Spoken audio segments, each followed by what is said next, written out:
মা গো, আল্লাহর কাছে একটু সাহায্য করো না মা।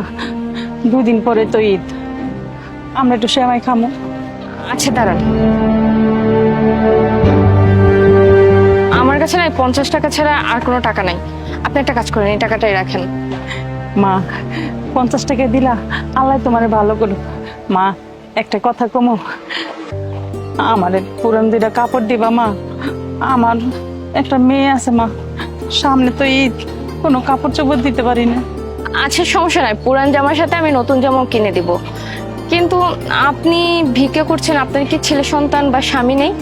মা গো, বহু আগে আমার স্বামী মরে গেছে, আর আমার একটা ছেলে ছিল। ঈদের ভিতরে নতুন কাপড় দিতে পারিনি তো, এর লেগে পোলাটা জানি কোন দিকে হারাই গেছে, আর খুঁজে পাই নাই।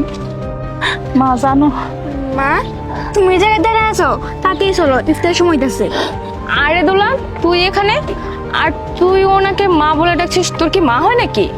হ্যাঁ ম্যাডাম, উনি আমার মা। আচ্ছা ঠিক আছে, আমি সবকিছু পরে শুনতেছি। তুই একটা কাজ কর, তোর মাকে নিয়ে আমার বাড়িতে চল। না ম্যাডাম, আজকে যাবো না, অন্যদিন যাবো। অন্যদিন না, তুই আজকেই যাবি। চল, চলেন আপনি। মা, তোর ম্যাডামের কত বড় বাড়ি, এত বড় বাড়ি আমি জীবনও দেই নাই।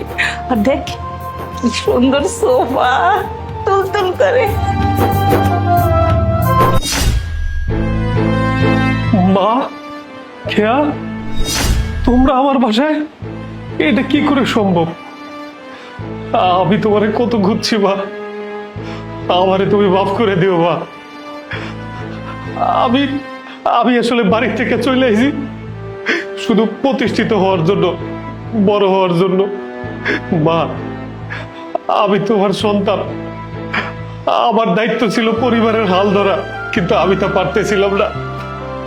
তাই তোমার সাথে খারাপ ব্যবহার করে মা আমি শহরে চলে আসি প্রতিষ্ঠিত হওয়ার জন্য। আমি কত কষ্ট করছি জানো মা, আমার শেষ রক্তবিন্দু পর্যন্ত আমি পরিশ্রম করে গেছি শুধু প্রতিষ্ঠিত হওয়ার জন্য। আমার আর ওই কষ্ট সহ্য হইতেছিল না মা, গরিবের কষ্ট, অভাব অভাব। তাই আমি তোমার সাথে খারাপ ব্যবহার করে আমি শহরে চলে আসি মা।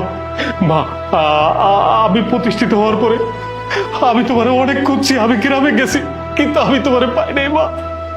আজকে আমার লাখ লাখ কোটি কোটি টাকা মা, শুধু তোমাদেরই অপূর্ণতা মা। বিশ্বাস করো মা, আমি যেখানে যাই শুধু তোমাদেরকে খুঁজি মা, বিশ্বাস করো মা। বাজান, তুই কত বড় হয়ে গেছিস, আর কত টাকা পয়সার মালিক হয়েছিস তুই। এদের তো আমার শান্তি বাবা, আর কি চাই কো। এই যে তোর ছোট বোনটারে কি করবো বাবা কো, ভিক্ষা করে লেখাপড়া শিখাই।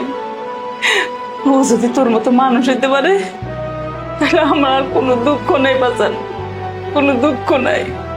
বাবা ইজান, মা সারাদিন চিন্তা কইরা বাড়িতে যায় খালি একবেলা ভাত খায়, আর সারাক্ষণ খালি তোমার কথা মনে করে কান্না করে। কি ব্যাপার? তার মানে ওনারা তোমার মা বোন? জানো ওনাদের আমি কোথায় খুঁজে পেয়েছি? ওনারা রাস্তায় ভিক্ষা করতেছিল। ভাই, সব দোষ আমার, আমার জন্যই আমার মা বোন রাস্তায় ভিক্ষা করে। মা, বিশ্বাস করো মা, আমি এই যে এত বড় হয়েছি, আমি সব ঈদে তোমাদের জন্য জামা কাপড় কিনে রাখি। মাই আমাকে জিজ্ঞেস করেছিল এই জামা কাপড় আমি কেন কিনি। আমি বলেছিলাম একদিন তুমি বুঝতে পারবে, আর আমার বিশ্বাস ছিল আমি তোমাদেরকে খুঁজে পাবো মা। আমার এত টাকা পয়সা, এই টাকা পয়সা দিয়ে আমি কি করব? একটা টাকাও তো তোমাদের কাজে আসেনি মা, সব দোষ আমার। আমাকে তুমি মাফ করে দাও মা, আমাকে তুমি মাফ করে দাও। মা, তোর পয়সাটা তোর লেগেছে কত কাপড় চোপড় কিনে রাখছে, তুই বইটা শেষ করতে পারবি না। কিরে বাজান, হাসানা? মা, শুধু জামা কাপড় না মা, আজকের পর থেকে তোমাদের আর কোনো কষ্ট হবে না মা। তোমাদের যখন যা লাগে সবকিছু আমি দেবো মা। তিল তিল করে এই সম্পদ আমি করেছি মা। আল্লাহর কাছে শুধু বলতাম কবে আমার মা বোনকে ফিরে পাবো। মা, এই সবকিছু তোমাদেরই মা। জানেন মা, আপনার ছেলে দিনরাত আপনার জন্য কান্না করছে আর আমাকে বারবার জিজ্ঞাসা করতো, মাহি আমার আমার পরিবারকে আমি কবে খুঁজে পাবো, আমার মাকে, আমার বোনকে। আমি শুধু দেখছি আপনার ছেলে আপনাদের জন্য কতটা কষ্ট পাইছে। আমি বিয়ের পর এই সংসারের কোনো অভাব দেখিনি। আমার বাবা মা ছোটবেলায় মারা গেছে।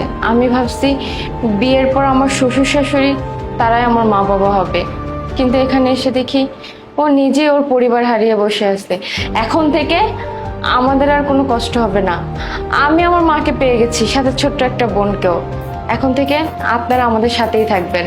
হ্যাঁ মা, আজকে থেকে আর তোমাদের কষ্ট করতে হবে না, ভিক্ষা করতে হবে না। আজকে থেকে এই রাজকীয় ফ্যামিলিতে তোমরা থাকবে, আমাদের একটা সুখের সংসার হবে। আর মাহি, তুমি যেদিন থেকে আমার জীবনে এসেছো সেদিন থেকে তুমি আমার জীবনে লাকি হয়ে এসেছো। আমার যত দুঃখ কষ্ট সব দূর করার চেষ্টা করেছো। আজকে তোমার জন্যই আমি আমার মা বোনকে পেলাম। Thank you so much. আর বাবা আমার পক্ষে